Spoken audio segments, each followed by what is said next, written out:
Okay, let's continue where we left off, Camila. I had mentioned a lot of people never go beyond what they were taught in church. They inherit answers before they've ever really asked the question for themselves. Then it becomes my way is truth, your way is deception. The Bible says so, end of discussion. For those just joining us for the first time, this is a series of chats about what is truth. Find it in my playlist. Okay, Camila, keep going. Sure. You said end of discussion. Well, that's when a living spiritual message can become a rigid identity. And once belief becomes identity, inquiry starts to feel like betrayal. Yes, and to me that's where religion can seem controlling. Not because every believer is wrong, but because if people stop exploring, stop questioning, stop thinking for themselves, they stop growing too. At least that's my point of view. And with so many religions all claiming certainty, history shows how much division and damage that can create. Then maybe faith is meant to awaken thought, not replace it. Possibly. Okay, listen to this. I also wanted to share with you another way I started to find answers on what's true or not in life. You might find this a bit weird, but I've been using dowsing rods. Now that's interesting. To do what exactly? To slow down. To center myself. To ask what feels true.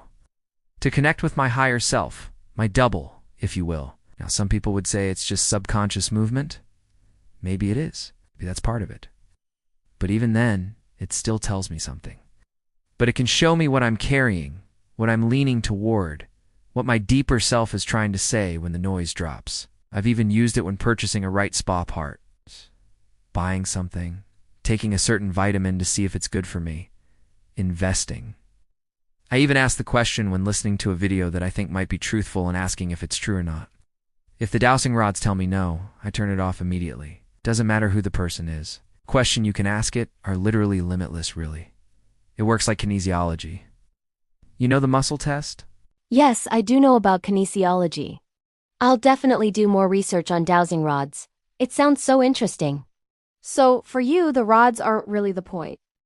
Well, it's an addition to finding truth. They say the body never lies, so I'm working with it now.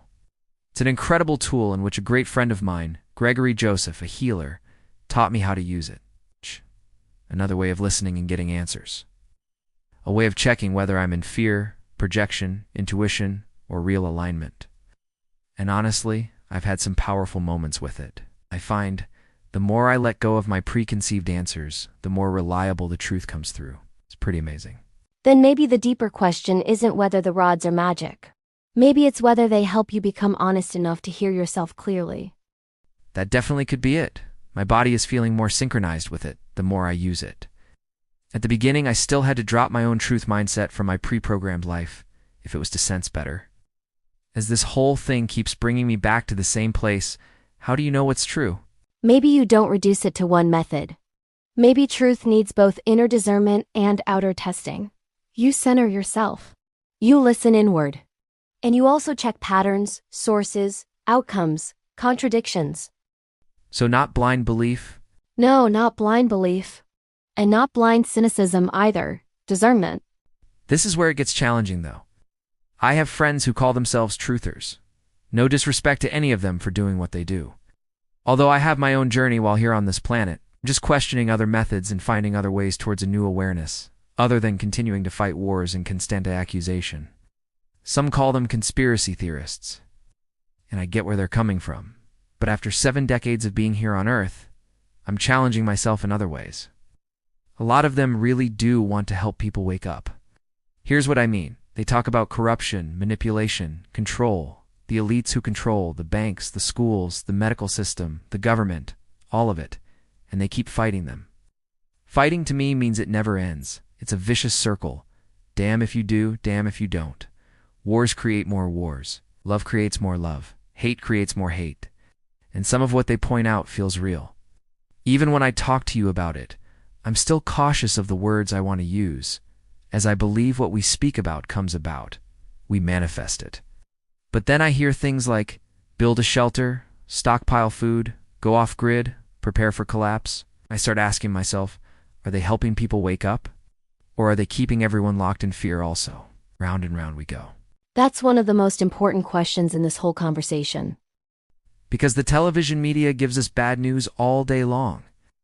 And then the truthers also give us bad news all day long with their personal replies. So what changes, really?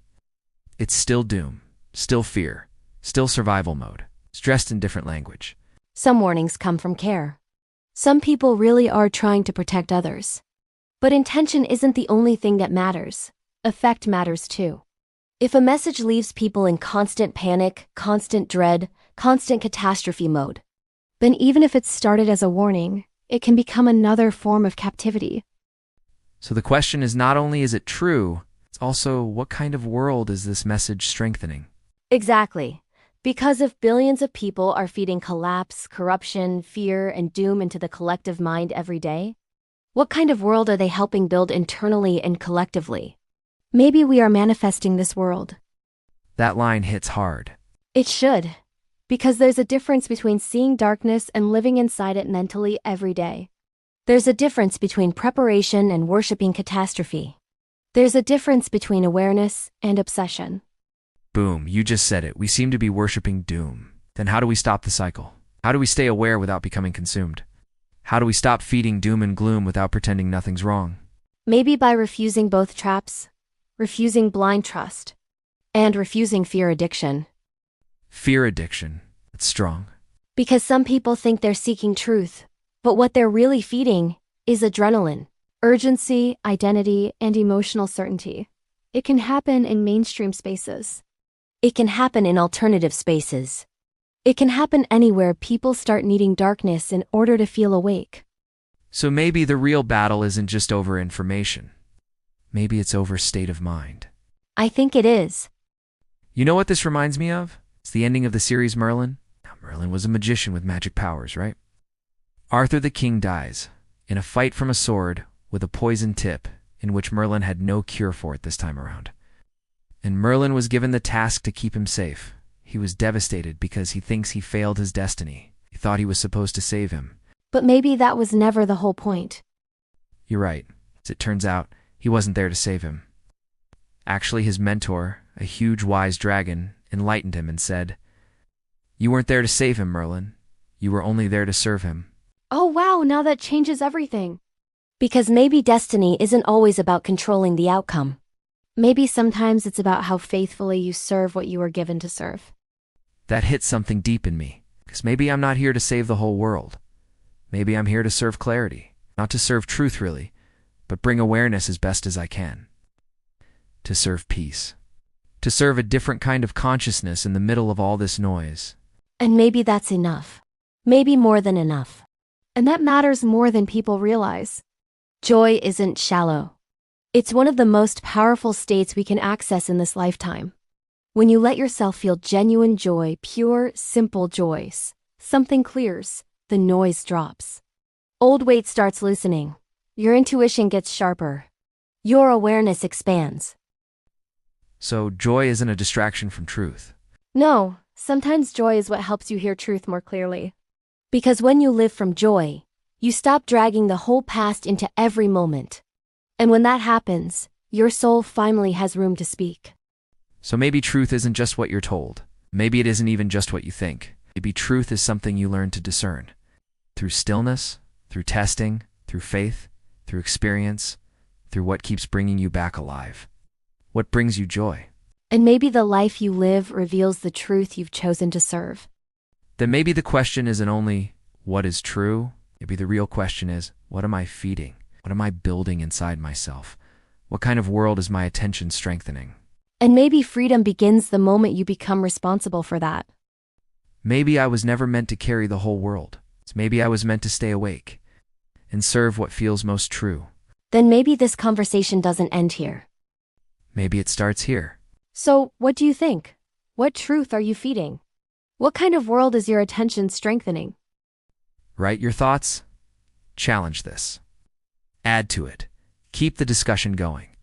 And if this opens something deeper in you, maybe we'll continue this conversation in other videos. Share it with friends. Let us see where it goes, how far it travels. Cheers for now.